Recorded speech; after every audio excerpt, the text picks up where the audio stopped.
The truth will set you free.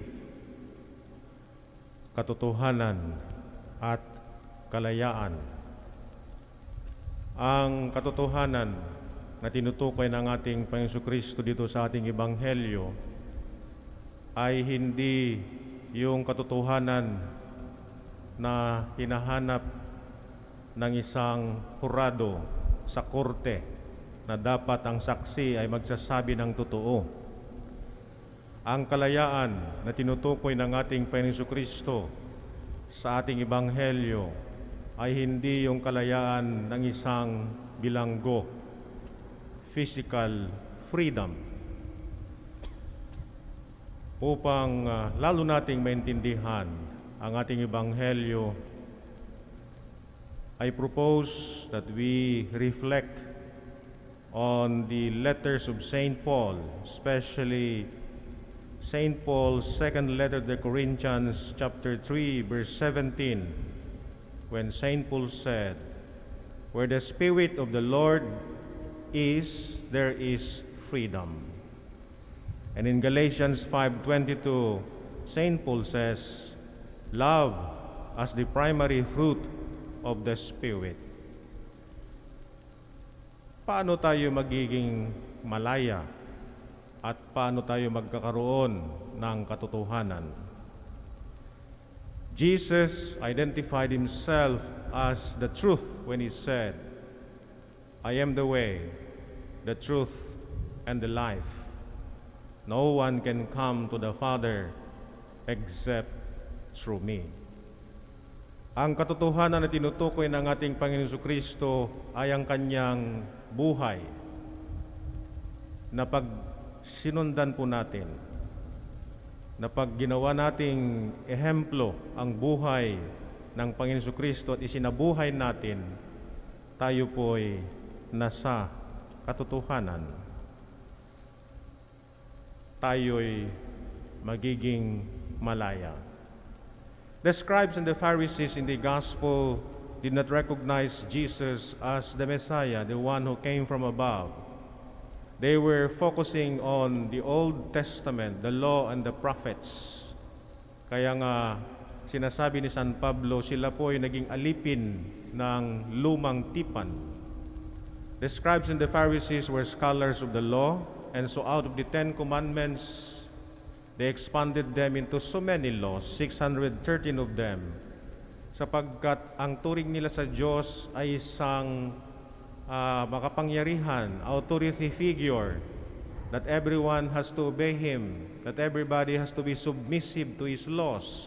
So everything that they do should be according to the law.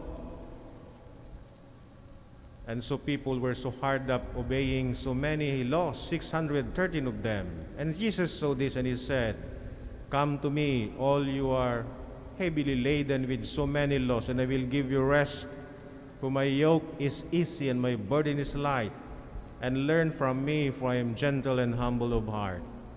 And so out of these so many laws, Jesus summarized them into important laws, and that is love God with all your heart, with all your mind, with all your soul, with all your strength.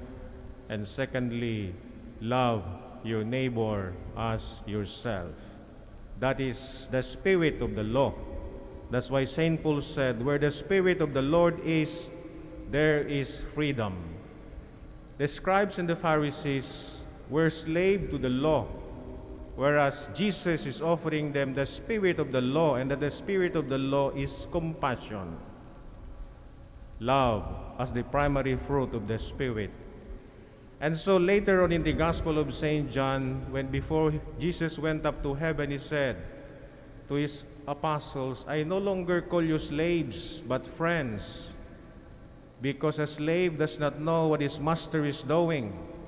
I have revealed to you everything that the Father has entrusted to me. A new commandment I am giving you: love one another as I have loved you.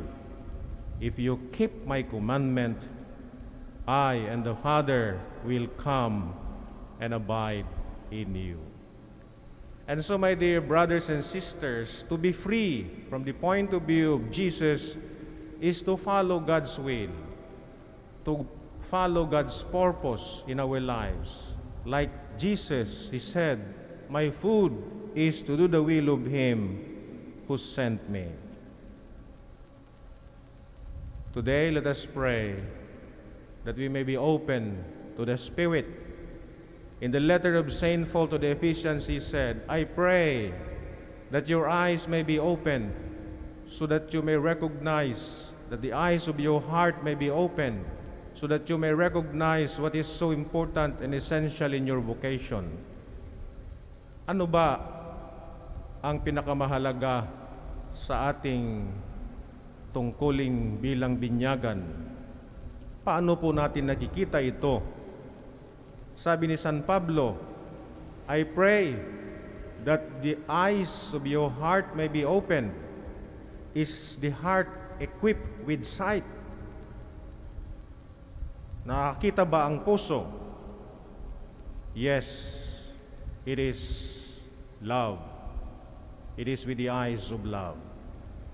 Minsan po ako'y pumunta sa isang drugstore bumili ng gamot, pero napakaraming tao, kaya sabi ng clerk o tindera, "Umupo po muna kayo dyan, maghintay." At umupo po kami. Tapos merong dumating na mag-asawa. Inaakay ng mister ang kanyang misis na parang merong mga skin disease, parang may galis. At umupo rin siya doon sa bench. Sabi ng mister, "Dito ka na at ako nang bahalang bibili ng iyong gamot." Kami po ay natakot. Umalis kami sapagkat baka mahawa kami sa skin disease. Pero it dawned on me, bakit kaya yung mister hindi nandidiri sa kanyang misis?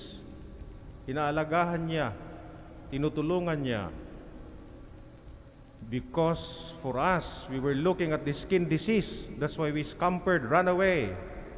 But the husband was looking to his wife with the eyes of love. That is what St. Paul is telling us. The eye of the heart is compassion. And that's why Helen Keller once said, "What is essential is invisible to the eye. It is only with the heart that one sees clearly." And so, if we have the eye of love, we will recognize Jesus, because He said, "Whatever you do to the least of these brethren of mine, you did it to me," to our needy neighbors. So that's why there are three important things that we do during this Lenten season. First, prayer. Secondly, fasting. And last, almsgiving. They complete and complement each other. One will not be complete without the other.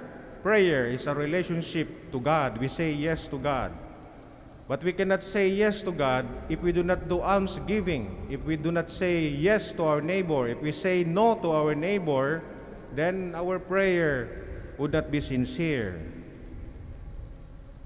Fasting, because we do not make ourselves the center of the universe. There is a life beyond this life. And so, we do fasting and abstinence to prove and to show that we do not become the center of the universe. Hindi po natin pinapamper ang ating mga sarili, ang luho ng katawan.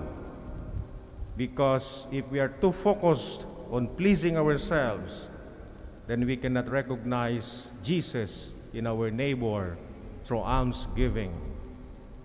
Prayer, we say yes to God. Fasting, we say no to ourselves. Almsgiving, we say yes to our neighbor. Then we can recognize Jesus who is in our midst.